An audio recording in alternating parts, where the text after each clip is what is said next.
up your heels. Kick up your heels.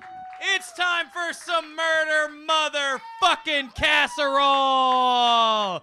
Oh my God, thank you all for being here. We're at the beautiful Covert Café. It's a little after 7. That means it's time to do some blood talk. Yeah. Make some noise for it. This is Murder Casserole. I'm your host, Colin Mattox. This is Portland's favorite, and as far as I know, only true crime comedy talk show. Yeah, let's make some noise for it. Make some noise for you guys here. Thank you all for being here. It's going to be a damn good time. We got a great panel of comics for you. We're not going to start there. This is a horror show. This is a murder show. We're going to start with some spooky jokes. You guys want some spooky jokes? We're not there yet. I haven't done the callback yet, Reese. God damn it. Oh, son of a gun. No, spooky jokes time. Hey. A lot of people have a lot of bad things to say about Jeffrey Dahmer, and I think that's insensitive. I think that's fucked up. Jeffrey Dahmer, the man who gave new meaning to the term eating ass. And Slay Queen, a gay icon, Jeffrey Dahmer. And he should be celebrated as such. I don't know. Hey, this is gonna be a pretty fun time. We got 3 panelists for you. Let me run down how this show works. We got 3 panelists. They're gonna talk with me about 3 different true crime cases on a theme, and then we're gonna play some games, do some segments with them each. Yeah. Clap for that. Clap for formatting. We love that. Yeah, and then we're going to do some stand-up at the end. We're going to do Murder the Mic. That's a dark material open mic. Hell yeah. It's going to be a damn good time. Another spooky joke. Spooky joke number 2 coming at you. Ready for it? Hey, what do you call a British killer in the late 1800s who also loves couponing? Jack the Snipper.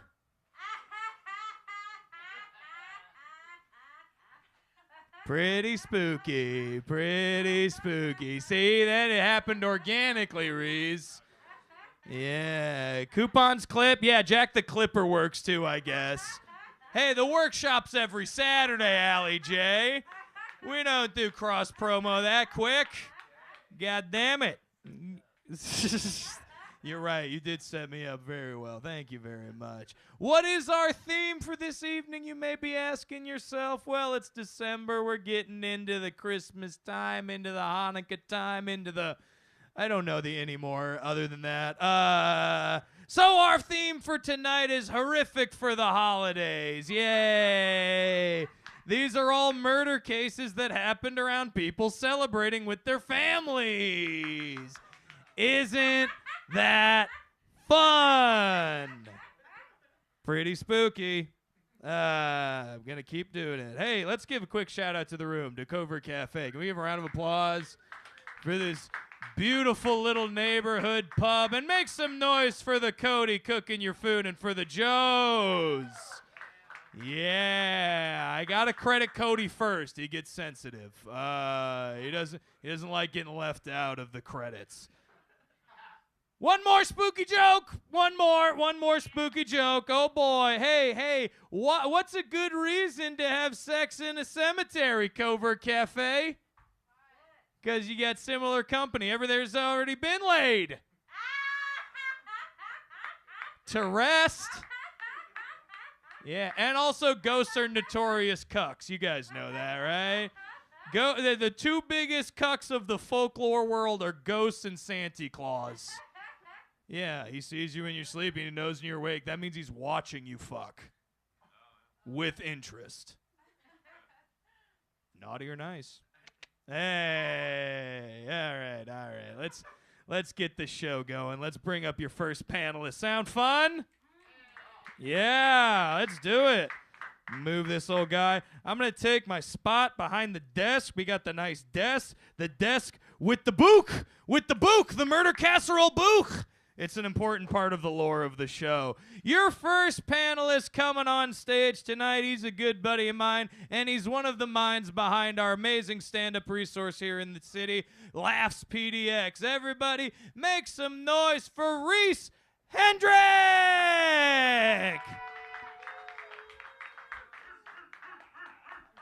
Have a seat. We'll do a little peck. My wife's here. It's not a big deal. She's fine with it. She knows. How you doing, Reese? Good. How many people have died in this chair that you know of? That I know of, none. Okay. Well, might that I would tonight. like. Whoa! Oh, sorry, Cody. Everybody give a round of applause for Cody. Cody.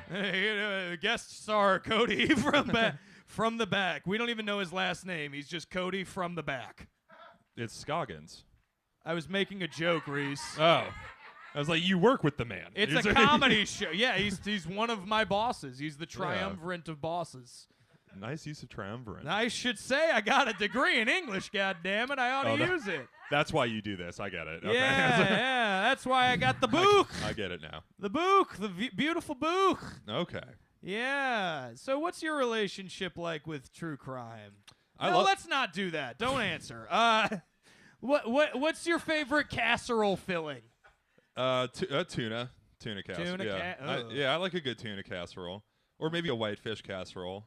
What is it with the fish? Why fish in the casserole? I feel like baking fish is bad. No, what? I don't like it. I don't get. You never had a nice baked salmon or like a? Oh, I suppose I have. You dick. No, you're right. You got me on that one. Yeah. All right, baked salmon. All right. Points for baked salmon. Yeah.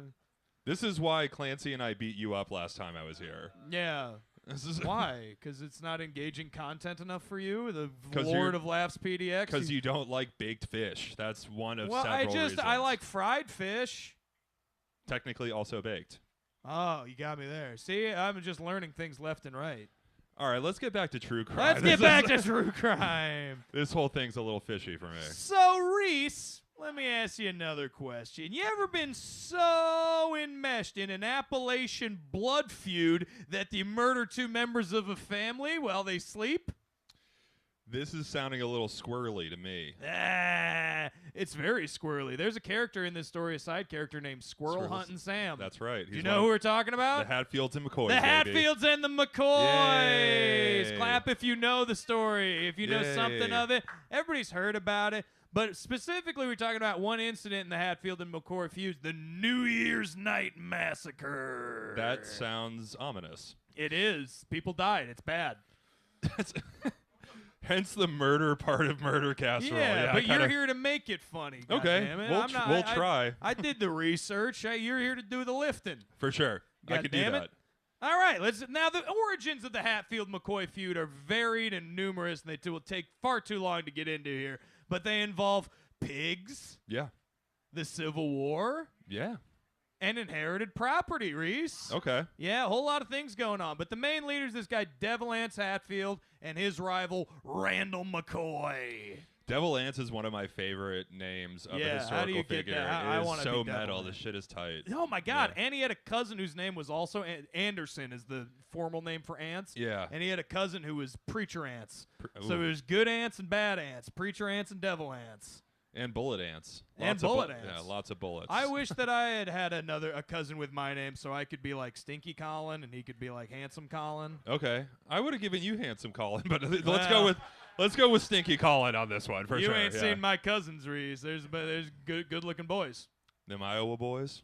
Them Iowa boys, yeah. All of them. All corn fed and just cow milk fed. Thick haunches. I'm into it. Yeah, for sure. Broad shoulders and a unhealthy relationship towards work. Yeah.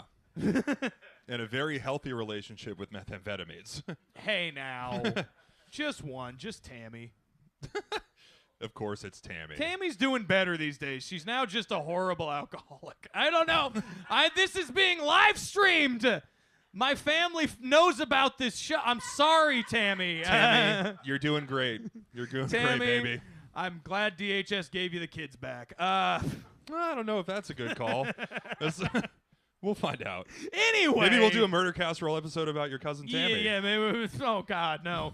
Anyways, so these families were pitted against each other with deadly consequences. All right, on New Year's night, January 1st, 1888, a bunch of Hatfields, led by the second in command, a cousin of Devil Anse named Bad Jim Vance. Oh, hell yeah. Bad Jim. Oh, boy, that's a good guy right there. He's actually a horrible guy, but we're going to get into it. And John Z. Hatfield, Devil Anse's son, was also leading the party. So they go up to the McCoy cabin and they just open fire in the middle of the night, just start popping off shots. The McCoys run to defend themselves, shooting. All they wanted to do was kill Randall McCoy, was kill the leader of the family, right? And he was a real son of a gun. He was this little bitch, Randall McCoy. Wow. I'll go ahead and say it. You say that.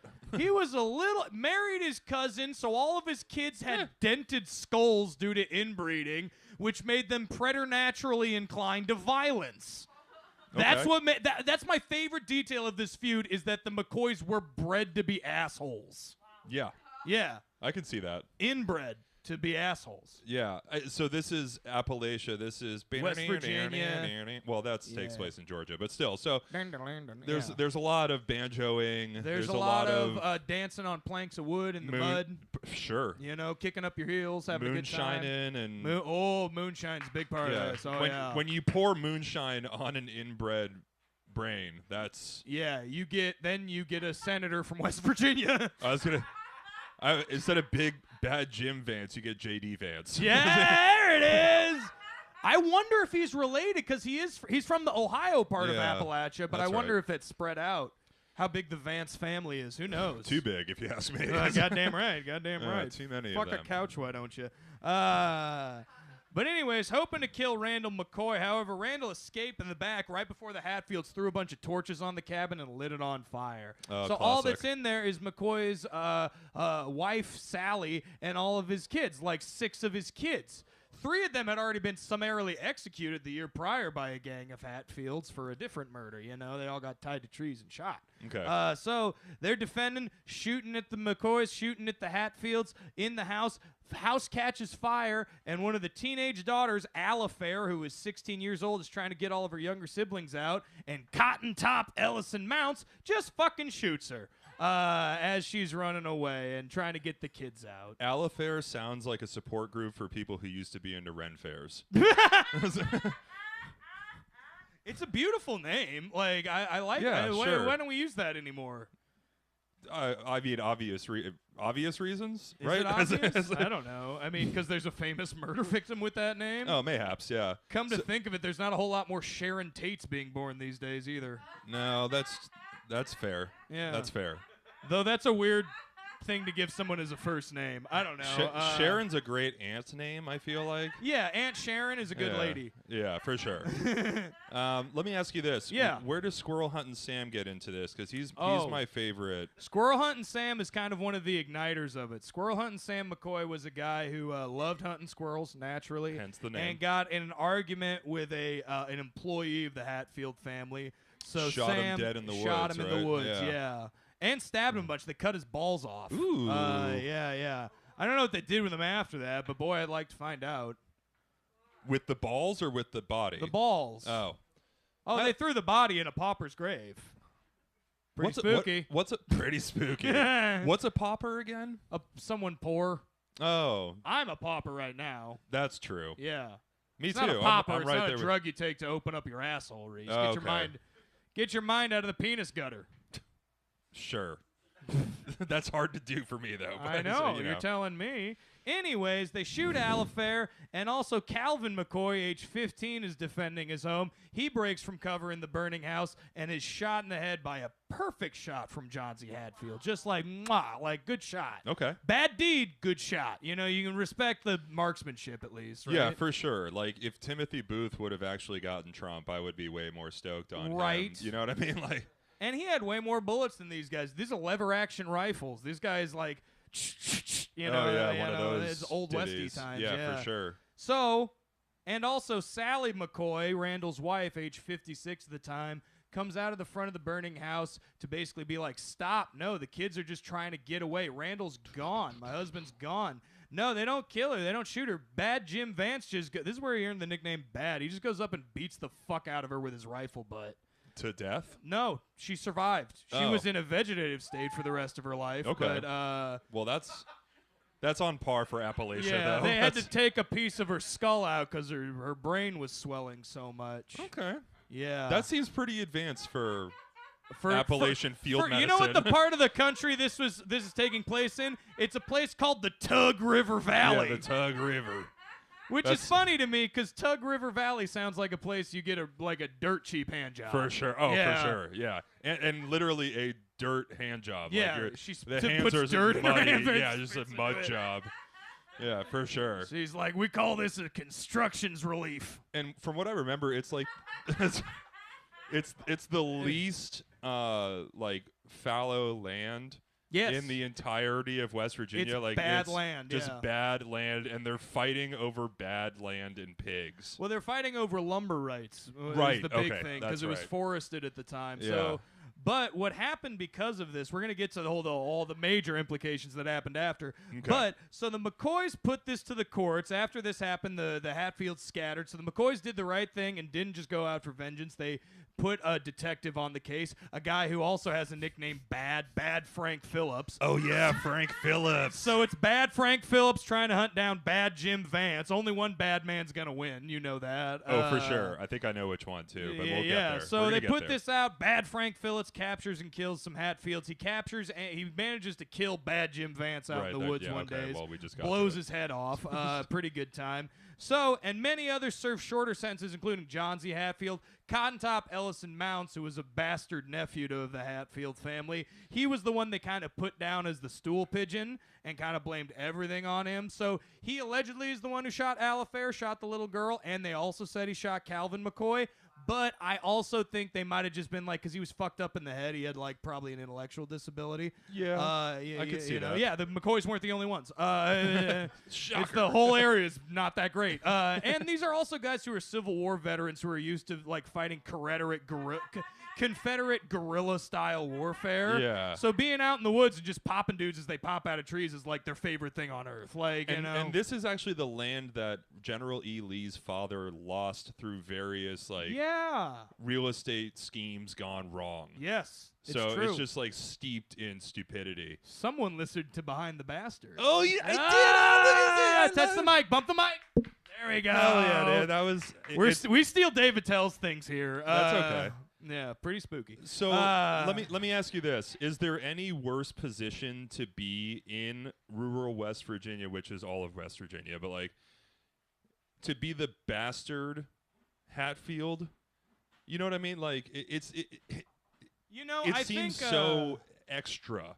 Yeah, I think there's a lot of dudes who say there's a big thing now to say you're related to either the Hatfield or the McCoy side if you're from that area. Yeah, it's like saying you're Irish. Yeah, it's like you might very possibly be, but it doesn't make you fucking special. You know, they're everywhere. Too true. You know, all right. That felt pointed, and I will not I will not have any anti-Fenian fucking sentiment on my show, all right? Is that what it's called? Fenian, yeah. Okay. Just stare you down for a second. That's okay. Anyways, the bigger world implications of this is because the feud took up so much money from both sides, especially the Hatfields, is that Devilance Hatfield lost the land he stole from the McCoys in the inheritance scheme, and that got sold to Northern oil execs who strip mined the whole area, which created the oil boom in Appalachia, which is behind the opium crisis in our country right now. The Hatfield and the McCoy feud, we are still feeling the reverberations of to this fucking day. That is awesome. Yeah. So next time you get really angry about a pig, just think like, oh, this could be really bad in 150 years. I never feel bad about pigs. Of course you don't. I don't know what that meant. No, the cops. Sorry, those pigs. Oh, okay, it was a pig. Those pigs. We're going to get into that. But that's the story of the New Year's Massacre, Hatfields and the McCoys. Make some noise for him, yeah. So Sally Hatfield wasn't killed. Sally McCoy. McCoy, okay. 56 is pretty good for an Appalachian lady. Oh, yeah, I'm sorry. I glanced over how Randall McCoy died. He accidentally caught himself fire in his fireplace and then ran around his house on fire. And the whole thing burnt down around him. He still did not die. Oof. He was in his 80s in West Virginia at that time and then still clung on to life for like a week. Oof. Yeah. That's got to be like if Anakin never got put in the Bacta tank, you know what I mean? Yeah, Like, exactly. He was just a walking Southern, just covered in scar tissue. Yeah. That's awful. Devil Anse Hatfield died peacefully in his sleep surrounded by loved ones. Aw, well, Yeah, that one's nice. That's a happy ending. So, Yeah. so does the feud continue to this day? No, or it doesn't. There's been actually a resolution? symbolic peace treaty drawn up in, I believe, 2003 between descendants of both of the families. That seems late in Yes. the timeline. I feel like after one guy gets burned to death, yeah, basically, and it the happened others, out of post 9/11 guilt. They're like, we can't be fighting each other. There's brown people to kill. 9/11 was truly the last time that this country was on the same page about anything. I don't know. We're going to get into the true crime news here in a second, Okay, Reese. yeah, And let's I get would some- say the Ooh, biggest yeah. thing we got to talk about is the United Yay. Healthcare CEO getting fucking Yay. shot. Boom, boom, Oh, my motherfucker. God. Fuck But around, as of meet, today, find out. Goddamn right. Now, it's sad because today the guy got arrested, evidently. The shooter did get arrested. But the good news is that he's a fucking slab of a hottie. He is a and good-looking boy. He could get it, dude. I would take a bullet for him. Holy shit. He smokes the fuck out of the Boston Bombers. Oh, yeah. If you ask me. Oh, yeah. Everybody thought they were pretty hot, or the one that The lived. older brother one yeah. was, yeah. But Or no, anyways, the- his name, he's got a name. His name, the suspect's name is Luigi Mangione. Hell yeah. That means I got to take back every bad thing I've ever said about Italians. Nah, not all of them. No, because now when someone busts into jail to break him out, they have to say, "It's a me, Mario." Yeah. And that becomes the revolution's rallying cry, like we're burning down Wall Street. We're like, "It's a me, Mario!" So I'm gonna give credit where credit's due, but Kyle Adams, another Portland comedian, his hot take was, if there's a Luigi Mangione, does that imply that there's a Mario Mangione? I thought that was cute. And they escape jail together through Yeah. pipes. Oh, nice. Yeah, Shawshank. Hell yeah. Also Mario. Isn't Also, that the whole thing? Yeah. Yep. Okay. That was right there. You know what? You missed that. I feel and the disdain. to- Alex. to that I say, pretty spooky. Right. Pretty spooky. Not gonna let Sure, it let's die. shoehorn that in. Yeah. We gotta bring it back when you fumble that fucking hard. See, I do have another show to go to. Yeah, I know you do, but you're gonna wait through the fucking news section. Okay. All right. A 72-year-old. That is big news. A 72-year-old woman in Colorado also stabbed her 85-year-old husband in their shared nursing home unit. Hell yeah. Yeah. That's. I mean, I'm here for it. I think that's excellent. If there's time to do it, they have a staff to clean up. Like, Yeah, that's a good point for sure. got Cody with that one. You could. Oh, No. Whoa. I feel like that's a story befitting of Murder Casserole. I'm scared now. He's my boss. That's a different kind of casserole. Yeah, apparently as far as motive, she said he cut her in line for shuffleboard. Mm. No, that's Yeah, the shut joke the part. fuck up. I was like, yeah. That's the joke part. Beat her to the buffet and got Do the you last hope you get cornbread. murdered by your wife when you're elderly? That'd be how I want to go out. I don't want to be elderly, so Yeah, there you go. like I mean, this guy didn't want to see 86. Let's be frank. I just want to do the rest of my December shows, a couple of my January shows, and she could do it. And then after that, I'm you're like, good after that, whatever. you know? Yeah, I Like- hear that. All right, one more news story for you. So in Marion, Iowa, Oh, yeah, a father confessed to workshopping murder methods. you know who you with marry himself. in Iowa? Who's Marion, Iowa? You know you marry in Iowa. Your cousin. All right, let's go. You can't tell me you haven't heard that joke before being from Iowa. No, I haven't. But you Excellent. know what? That's pretty good. And if there's any Iowans watching on the live stream, fucking step it up. All right? Because that was a good one. Yeah, step cousin it The up. PNW is smoking you right now. That's a step in the right direction, I guess. Yes. All right, what's the news, Colin? This guy in Marion, Iowa confessed to workshopping murder methods to use on his 5-year-old son, eventually settling on strangulation. But he confessed that he had his workshop. He's like, what's the best way to do it? Knife? Poison? And then he settled on Here, that's us Iowans, always trying to be the most efficient, but not just being like, there's a gun in the other room. Right. When you did Everybody this, has a gun. Like, Does this mean he was Google searching it? yeah, he was Googling it. What an asshole. You know how to kill someone. Also, your 5-year-old kid, you're like, hey, we were out in the woods and he just fell down a ravine and that was that. You know Yeah. what I mean? Like, you could also just fucking punt him down the ravine, leave Oh, him out God. there. They're on the Cedar River in Marion. Here's the thing. Here's why I brought this up. Oh, the Cedar River. Yeah, Cedar River. So this is why I brought this up. My sister lives in Marion, Iowa, in the town where this happened. And you know why she moved there? Because it's safer. Oh. Yeah, it's like a super lily-white suburb, and nothing bad ever happens there with a racist fucking husband. Sorry, my family, they're really getting it hard tonight. Yeah, because they're from Iowa. Yeah, take that, Colleen. So you're saying a lily-white town in Iowa as if that's not 98% of Iowa. To put it into Portland language, I would say it's a spectrum of lily whiteness. Okay. Some are more lily white than others, but all of them are. Some of them are just ghastly like, pale to lovely are pink. beat up Levi's white, not quite lily white. You know what I'm saying? You know what I'm saying? You know the difference? You know, I don't. It's Beaverton versus LaGrange, Oregon. How about that? Okay, that's putting it in terms. Does that make it regional for you? It there does. we go. All right, everybody. Hey, that's Reese Hendrick, and that's the first Oh, segment. thank you so much for having me, Colin. Yes, sir. Go do your shows. We'll get it one day. We'll get it one day. Clap him off. Clap that boy off. Ooh, that sounds painful. Clap somebody off. Oh, it's like jerking someone off, but just slow. What is the sound of one hand clapping against a cock? That's what it means to clap someone off. All right, we got another panelist. She's fucking hilarious. I love her to death. We drove down to McMinnville and did a show in a DVD rental spot. That was really fun. I had a good time. Make some noise for Allie J. Ward. Have a seat. Oh, settling in. Yeah, getting cozy. Hey, well, real quick, before I get into anything else, Joe, Cody, how are we looking on a beer for the host? How are we looking on that? Thank you. I don't want to. I can't get up. I got to be up here the whole time. Yeah. You know? And this is the one night they work for me. Oh, yeah. You get to boss them around for 2 hours. I'm so glad that they laughed at that. If it had been silence on that line, I would be in trouble. Scoot over.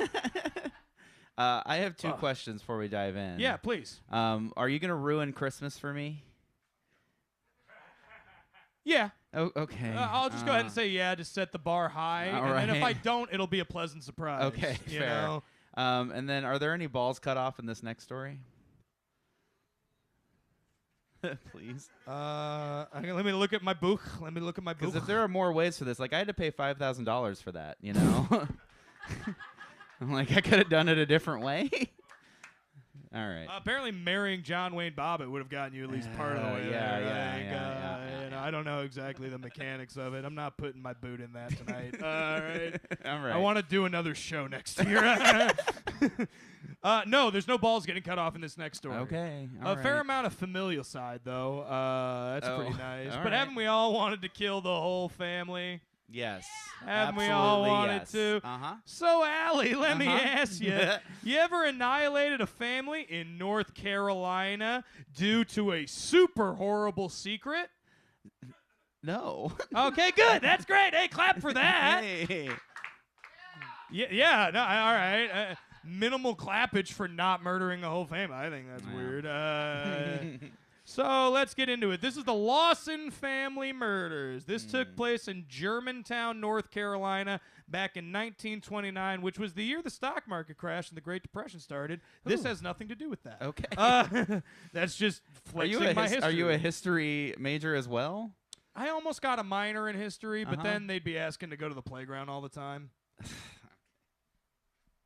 Get in a minor, like a. Pretty spooky. Pretty spooky. Yeah. But no, this is so Charlie and Fanny Lawson had Fanny. Great name. We got to bring that back for anybody. What was I thinking picking Allie? I know. I got a whole bunch of names. Fanny and I J. could have been Fanny. Yeah, I'll get you a new merch person and we'll fix it. We'll get you reincorporated. But they had 7 kids and they lived on a tobacco farm. 7 kids? 7. Initially 8. One died in childhood naturally, 1920s. I guess that kid got lucky. Yeah, right. So a couple days before Christmas, 1929, Charlie took his family into town and they went on a big shopping spree, bought them all new fancy clothes, new Sunday bests, and then got them appointment at a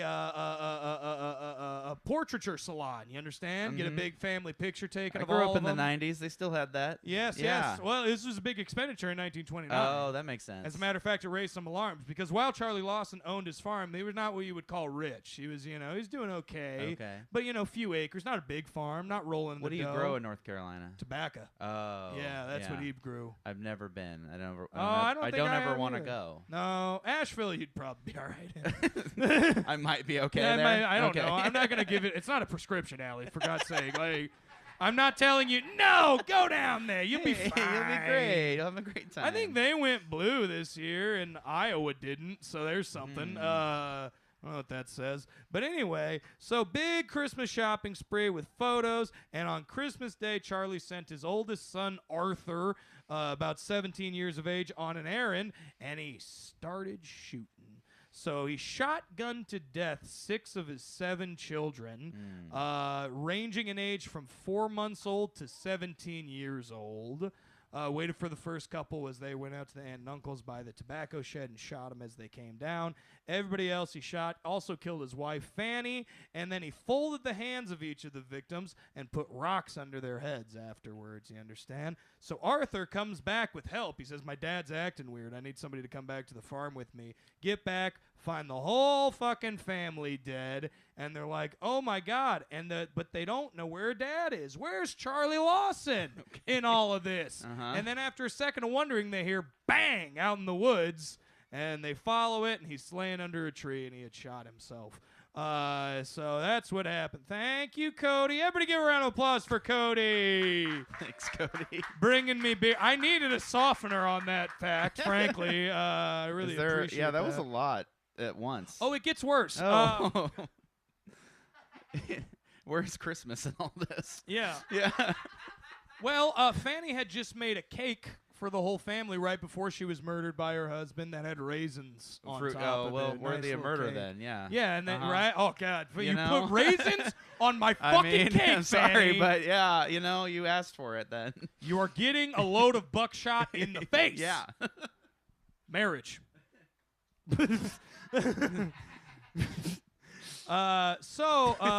Motive was eventually figured out by friends of the oldest daughter, 17-year-old Marie, who was murdered that day. So police didn't do work back then either, huh? No, they didn't do shit. Okay. The more you study true crime, and our last case is really going to exemplify this, is that cops fucking suck at everything that they try to do. Not only are they racist, they're bad at it. Yeah. All right, I thought that'd get a clap. All right, fine, Portland. The tide is turning, clearly. It took a family member to figure out the case, huh? Yeah, All right. Pretty spooky. Anyway, so motive was eventually determined, and this is where it's going to get really horrible. Fair warning. It was determined by a friend of Marie that Marie had just recently become pregnant from her father. Yeah, so a lot of people think to cover up the disgrace of having a child out of incest, he murdered the entire family save the oldest son, so that nobody would find out about it. Yeah, pretty good, right? Yeah, pretty good, pretty. So great. we got to the point in this arc of your storytelling of like the Hatfields and McCoys, like it was fine, but now it's taboo. Now it's it's really not okay. cool. Exactly. It's enough time has gone by, about 40 years in the South. North Carolina is a lot different than Appalachia, you know. These are flat farm people. Appalachians are hill folk, you know. But that's the thing. That's what went down. So also Charlie's brother, this guy Marion Lawson, got ownership of the home after the crime, and instead of doing anything reasonable with it, like cleaning it up, he opened a tourist attraction. Yeah. Like, come see the murder house. And here's the most fucked up thing, 2 fucked up things. He didn't clean up the blood. He just let it congeal on the floor. I mean, you got to make the money that way. You gotta, well, no one's gonna be confused at what you're selling, right? You know? And he left the fucking cake that Fanny had made out. It got Oh. put in a glass case, and it was like a dare for a while to try and take a raisin off it as a souvenir. And did it age like McDonald's food and like those just time flattens. lapses? Yeah. No, I don't know. I mean, this is a North Carolina woman making a cake, Allie. Like, it had to have some good stuff. It was probably a really good cake. Some Martha White flour. Yeah, Yeah, goddamn. yeah, I don't know. Uh-huh. I don't know. But senselessly also, this is one of these stories where it's like, yep, it's all bad. Because Arthur, the one son who survived the murder, died in a car accident a few years later, leaving behind 4 kids of his own. That's sad. And also, the entire family that was murdered by their father were buried in a family plot with their father. And he got the big spot. He got the spot up top. You know, the whole family plots, because everybody used to die in a family back then. Yeah, did they already pay for the plot? Like, it must have just been paid for, yeah. Sorry, we paid for this. It's already planned. Some funeral director, Undertaker's just like, well, he did say he wanted them all together. Yeah, I gotta do what they say. Murder is horrible, but the dollar, that's king. The almighty. You know what we say to that? Pretty spooky. Spooky. Yeah. We got fans for the catchphrase now. It's pretty good. Yeah, there you go. It's catching on. Mushheads didn't catch on as fans of the show, as names not. for the fans of the show, but just saying pretty spooky when it was sad, that did. Just have a picture of the blood scene of this thing. Yeah, and well, then, yeah, no, that's I have the well.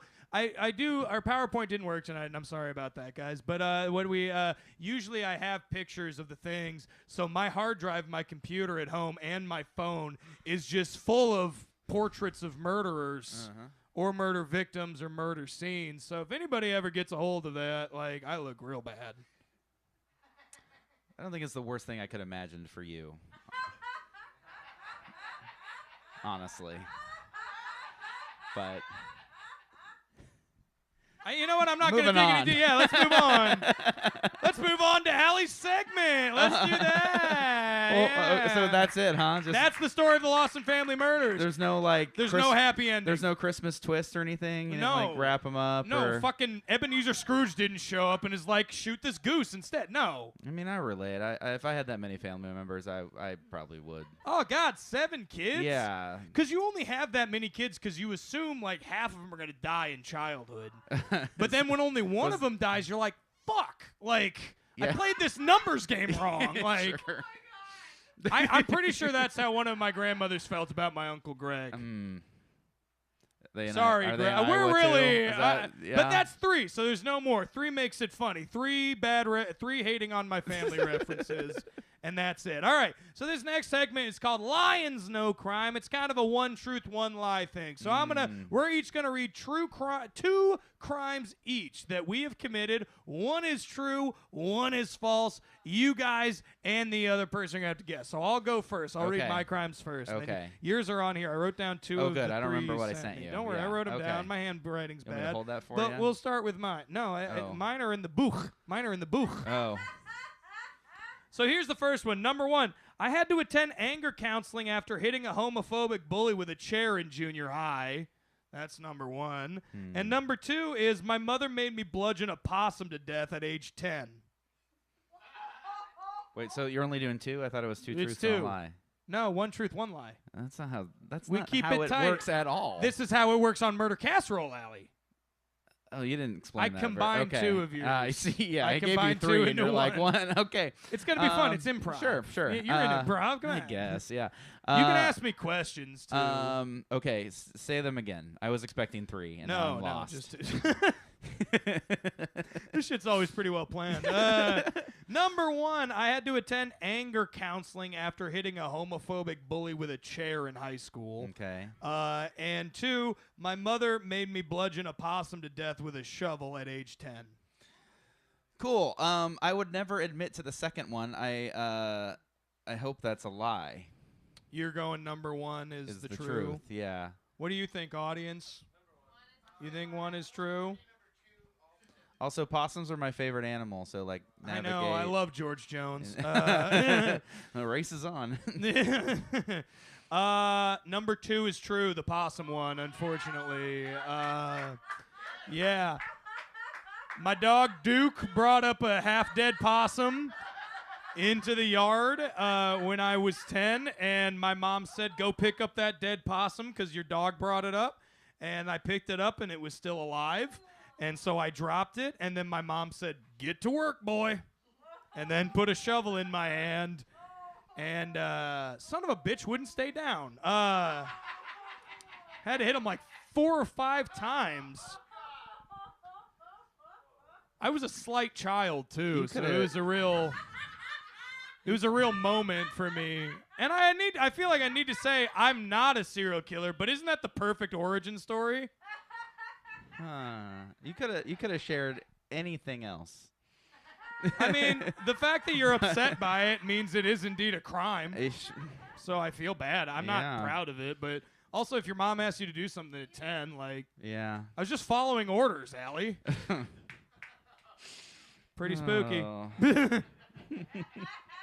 All right, so read your 3 crimes that I made into 2. Yeah, well, I have 3. So okay. Well, this is gonna sound yours is gonna make mine sound so or mine's gonna make yours sound tame. We'll see. First one: I pirated songs illegally on LimeWire as a teenager. Who did? Okay, yeah, maybe I did do that. Maybe I didn't. I was second one suspended briefly my senior year of high school. And third one, sex in public. 2 truths and a lie. Well, we don't know yet, right? We got right? For the sex in public. Uh-huh. I'm gonna say 2 is true. Okay. Only because, and I have reasons, because number 1, who didn't pirate stuff off LimeWire in high school? Well, that was number like, 1. That's what, I'm sorry. Well, I'm saying number 2 is true. Oh, I see. Because number 1, I think well, you know how 2 truths and a lie work? Not evidently well, actually, not. you don't. Evidently, actually, I don't. How this whole thing's oh gone wait, so I fucked far. me up. No, I think which one is true? I guess number 1 then would be true. Well, which one's the lie, Colin? That's how 2 truths and a lie work.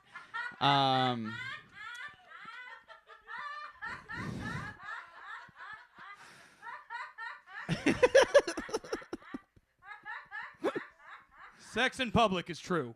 Okay. Is lie. Fuck!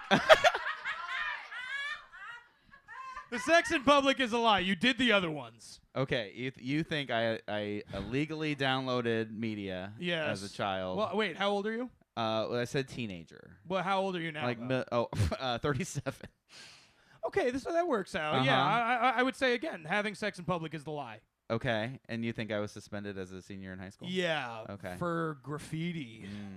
Interesting. The lie is I was not suspended. I am a very good girl, Colin. Okay. Stayed with my first I was one. Straight A's, teacher's pet. Really? Yeah. National Honor Society? No, but honors Oh. classes, I guess. Uh-huh. I don't know how to get. There was an honor society that I could have gotten into. It says national. Oh. I don't know.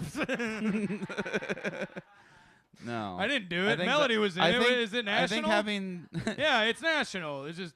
Yeah, I think having sex in public is like the naughtiest thing I've ever done. Wow. So. Can I ask what's just the setting? You have to get into details. But that's public could mean anything, like a park. Yeah, it was parked along on the road in front of Forest Park. So in a vehicle. In a vehicle. Nice. Yeah. A vehicle by the woods is an easy way to get caught having sex in public. T for Certainly T love, been you there. Know? You know what's fucked up is when the cops see you, but they don't say anything. They just wait at the exit. That happened to me once. Oh, okay.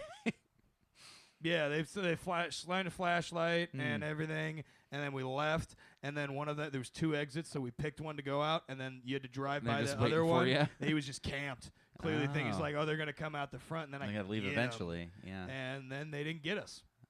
Because Bettendorf, Iowa cops suck. I don't know. Well, that's the segment. That's Allie J. Ward, everybody. Thank you. I really nuked the ending of that, but thank you. Clap. Clap for Allie J.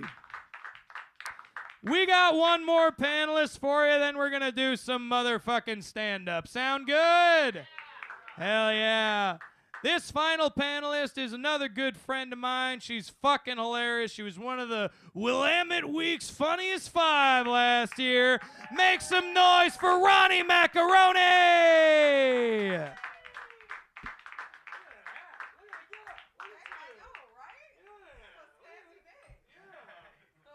The leather leggings? Good God. Pat Benatar, hit me with your best shot. You sat on it. Well, my ass wanted to say something. That's okay. Do you want to use my desk for your drink? I think I will. All right. Yeah, let's do it. I'm glad you finally got a beer. I know, right? Yeah. And look how much of it is gone in that 5 Exactly. minutes. Get this man another beer started. Do I have a problem? No, I'm working. This is good. Yeah. Good shit. How you doing? I'm living. You're living. I'm living. You know, y'all was talking about the public sex, and I turned to Cole in the back, and I was like, I've had a lot of public sex. And they were like, bitch, I know. We all could kind of figure that out. Yeah, no, we've all been there. Sometimes you just don't want to, like, a bed's too easy. Yeah. You know? Yeah. I've been having public sex for as long as I've been having sex. So, yeah, for like 30 years. You know what I say to that? Mm-hmm. Cheers. Yeah. Not pretty spooky. You know why? Because I endorse that behavior. All right, let's get into it. This is a very famous case. So, Ronnie, let me ask you a question. Did you ever think that being rich and white might actually hinder the process of justice in just this one example of a dead child? No, I mean, I don't know. Don't white people always hinder justice? Yes. But this is different. Don't rich. This is different because you know who we're talking about? There was just a new fucking Netflix series came out about her. We're talking about the murder of John Benet Ramsey. Oh, yeah, more dead kids. Buckle up, bitches. Yeah. It gets worse before it gets better. Oh. Pretty spooky. So that's what we're talking about. So this actually took place the day after Christmas. December 26, 1996. Oh, God. My second ever Christmas on this earth. Yeah, I was 11. Wow. Years old. Yeah. You could have babysat me. Yes, I could. Yeah. Yeah. I don't know. That's not a joke. Yes, I could. That's just a realization. Yep, exactly. Yeah, yes. But anyway, John and Patsy Ramsey wake up the next morning the day after Christmas and go, I can't find my 6-year-old daughter anywhere. She's not in her bed. And then they find a ransom note which says, we work for a foreign government who does not like your business, John Ramsey. And they asked for an amount of money that was specifically $118,000, which is really specific, and it was the amount of his Christmas bonus that year. How were they really rich? Yeah. Oh, yeah. John Ramsey was the president of a software company that was a subsidiary of Lockheed Martin. Oh, okay. So that's why they were living it was in Boulder, Colorado, and that's where Lockheed Martin is based out there north of Denver. Okay. And Boulder's a very upscale. It's a college town and also like a distant Denver suburb. So it's when you grow up and you have money and you have little white kids with their blonde fucking hair, you move to Boulder. I'm glad she died. She was probably going to grow up to be a piece of shit. Hot take, y'all.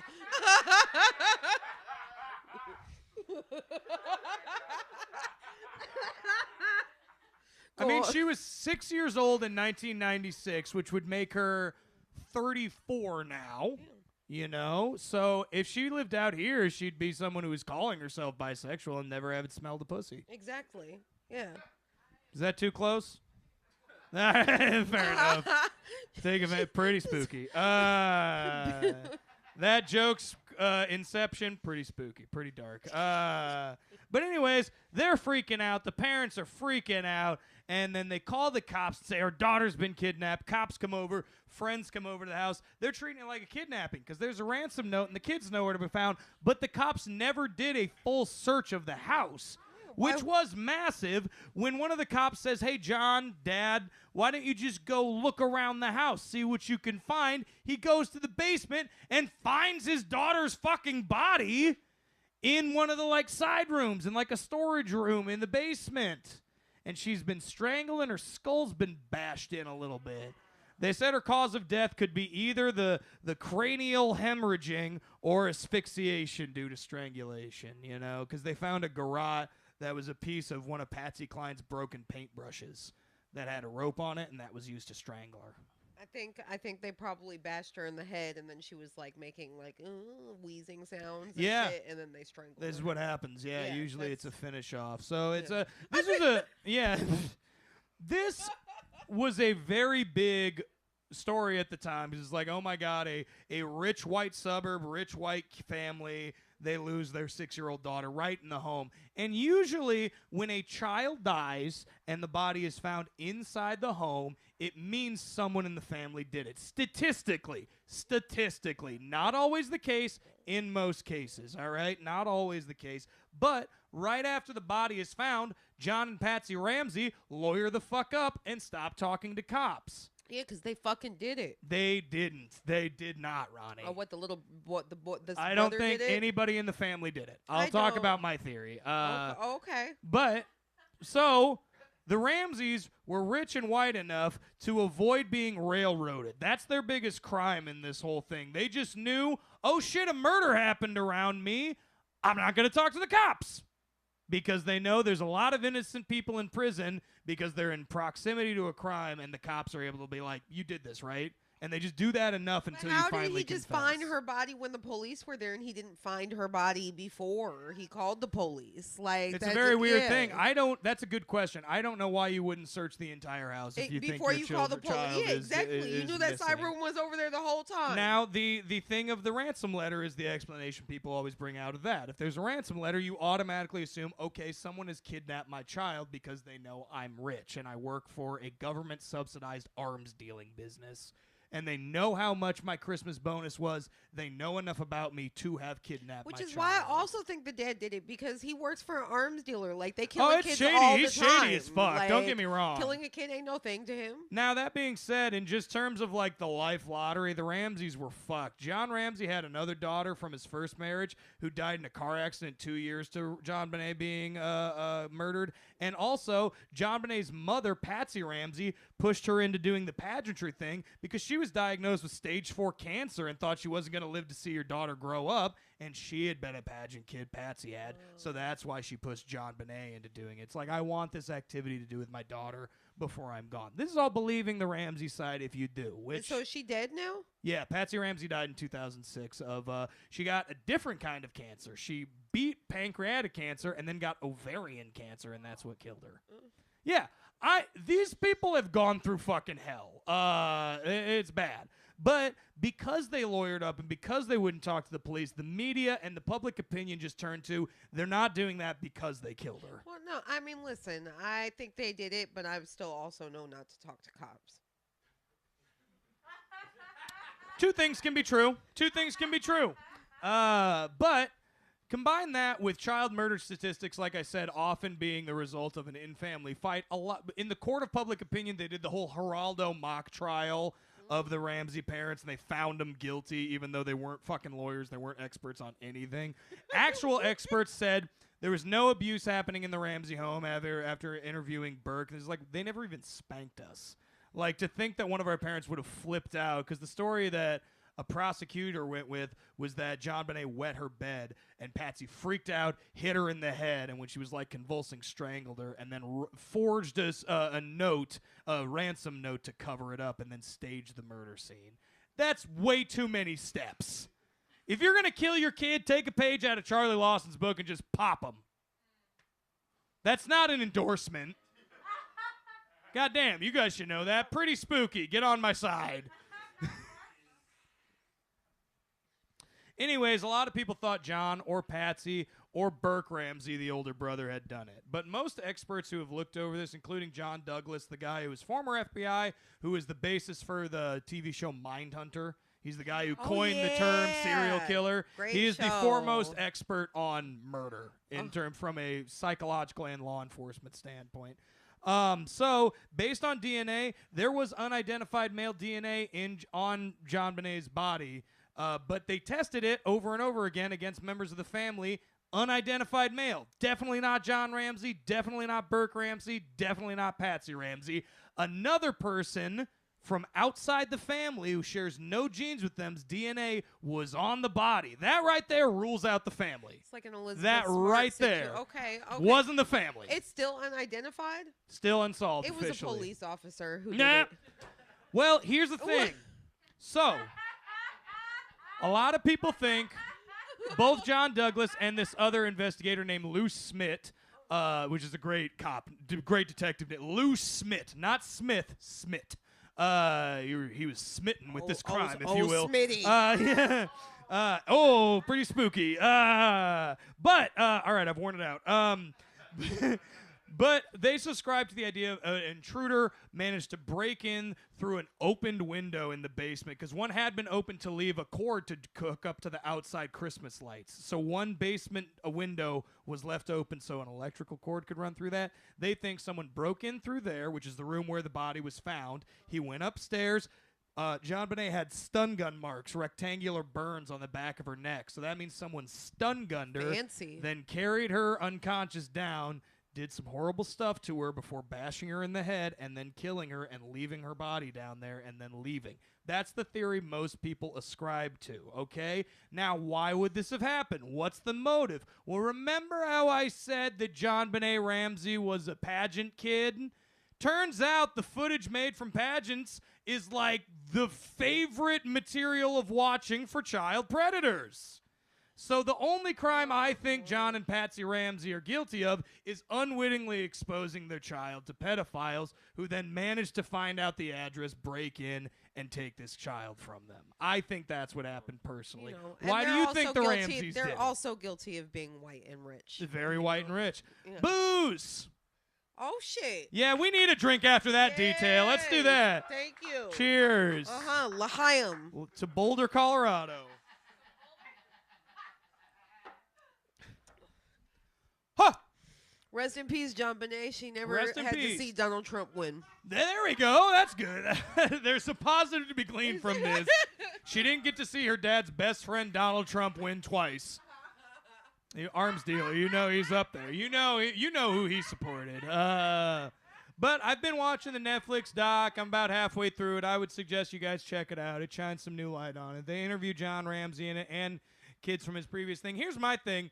Both of our other stories, Alifair McCoy, Randall McCoy, Devil Anse Hatfield, Fannie Lawson, cool names. And then we get to this. The dad's name is John Bennett Ramsey. He names his last daughter is Jean Benet. Well, I mean, but It's spelled just like his name, but it's pronounced this French fuckabout way. That pisses me off. George Foreman did the same thing with his kids. He had hella kids and named them all George? George. That's He got funny. a daughter named Georgina. See, I'm criticizing this, but like I said earlier, I'm Colin, and I have an older sister named Colleen. Yeah, a special brand of Irish-American Midwestern white trashery right there. That's a special flavor of it. But that's the story of John Benet Ramsey. Hey, clap for that. Yeah. Let's do a little segment with you, Ronnie. Let's do Sound it. good? Let's All fuck right, this is our trivia segment. We call it Trivia. Because it's true crime trivia. And these are on the theme of horrific for the holidays, all right? So let me ask you a question. By what percentage does the average murder rate increase on New Year's Day? And I'm going to give you options. It's multiple choice. Is it A, 15%, B, 26%, C, 45%, or D, 65%? Murder rate increases on New Year's Day. It increases. By what percent? Um, That is not on my answer That's sheet.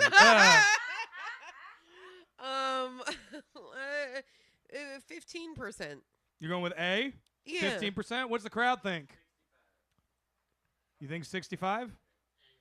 You think A is 15? It's 65. Holy shit. Something about New Year's Day makes people want to kill people.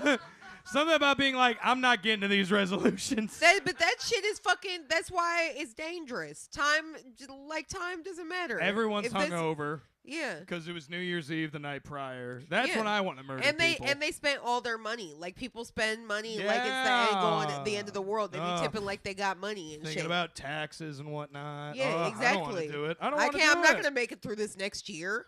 All right, yeah. Watch out on New Year's Day if you're around Ronnie or myself. See, I did it out of the mic. Hey, cheers. Oh, that was great. I had Yeah. jalapenos earlier. Oh God, I don't smell it. True or false, Ronnie? Yeah. Violent crimes increase in the cold weather while economic crimes go up in the summer. True or false? No, I thought more murders happen in the heat. So you're saying So false. Yeah. That's correct.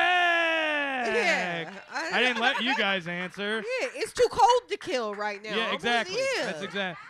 Well, that's the thing about Listen, Portland bitch, is I need you need somebody body heat right now. You can kill the Yeah. bitch in the summer when that is it's- what I it's heard like, living in yeah. the Midwest is that because my parents were social workers, so they had a lot of cop friends. Yeah. I grew up around a lot of cops, and they would always come and drink at the house way more in the winter because they're like, no one's stabbing each other right now. Yeah. It's kind of I'm chill. Like we're on call. Oh wait, one. See, and then it's mostly family crimes, so Yeah. it's the ones you don't want to respond to. I think that's why they fucked up actually the John Bonet case so much because these are guys who are home for Christmas. They're like, oh fuck, I gotta go to work because this blonde bitch is missing. Pretty spooky. All right, there's one more trivia. I killed the room on that. I didn't mean to. I'm sorry, guys. Is it because I called a murder victim who was a child a bitch? Yeah. Okay, good. I yeah, thought good. we had All already right. established she was gonna grow up to be a bitch. Well, so you I were don't. cool with her saying it, but feels targeted. Yeah. There's a heater back This here. is reverse racism Nah, or something. tell me about it. Sexism. I've been I don't dealing with know. it my whole life. You don't even know. I have one more trivia question for you, and it's multiple choice. Okay. So, on December 24th, Christmas Eve 2008, Bruce Pardo killed 9 members of his ex-wife's family, including his ex-wife, which, while dressed as Santa Claus, I must add. So, which of these homemade weapons that he brought with him did not work in the Covina massacre? I remember Was it this. A, a pipe bomb, B, a flamethrower, C, a claymore mine, or D, a nail bat? That's a bat with nails. I think if it was a nail bat, it would have worked. Yeah, that's kind of hard to fuck It's up kind of that, right? exactly. Okay, so you're saying it's not D. It's not D. What do we got? A claymore mine. Claymore mine, pipe bomb, and a flamethrower. These are all homemade, by the way. I want it to be a flamethrower. You want it to be B, the flamethrower? Yeah. What's the crowd think? I But left you guys out of the last one. Think it's claymore? You think it's the mine? You think it's the mine? What were you saying, Allie? No, this was 15 years after Home Alone. Hey, hot take. Good Macaulay God. Culkin was a But fucking pretty terrorist good, in that pretty good. movie. No, he's defending his home. He's not. No, you defending it and then you go after the guys. In fucking New York, he just going after these people. He seen them. They was minding their own business. They wasn't trying to rob you. I forgot about Lost in New Yeah. York. Yeah. Yeah. This shit is wild. That's the fan theory, isn't it? That Kevin McAllister became Thank the guy you. and became Jigsaw. That's the fan theory. I fucking love that, actually. I forgot about that. Thank you. That Damn. makes sense. Not pretty spooky. Pretty snappy. That's what I say to that. Pretty snappy. Yeah. That's not going to catch on. Ronnie, Oh. you're right. It was B, the homemade flamethrower. Here's how he made the flamethrower. I have to tell you this. He took a pressure washing system and filled it full of gasoline and then put like a cigarette lighting thing on the end, but that didn't work. Oh, I'm surprised So it he didn't just blow sprayed up. the inside of the house with gasoline and then threw a match. It's the most like, oh, God damn it. I thought this would be cool. All right. What a letdown. And then he shot himself. Yeah. Yeah! Clap for that. Clap for family annihilators Effective. ending their lives with suicide. Well, that's the panel discussion with Ronnie Macaroni. Make some noise for her. You'll see her in a little bit. Hey, thanks for busting your table. You're the best. Oh, don't let that get too far away. I'm gonna need another one of them. I'm gonna need another one of them. You know what it is? It's time for our stand-up portion. That means it's an eyewear change for old boy Colin. That's what changes on this one. Yes, I do want to say goodbye to the live stream real quick. I'm gonna get right down in the fucking barrel. All right, I'm gonna get. Hey, oh, Jesus. Hey, any of you who watch the live stream, thank you so much for being here. Tune in next month. Next show is on January 6th. Apropos of nothing.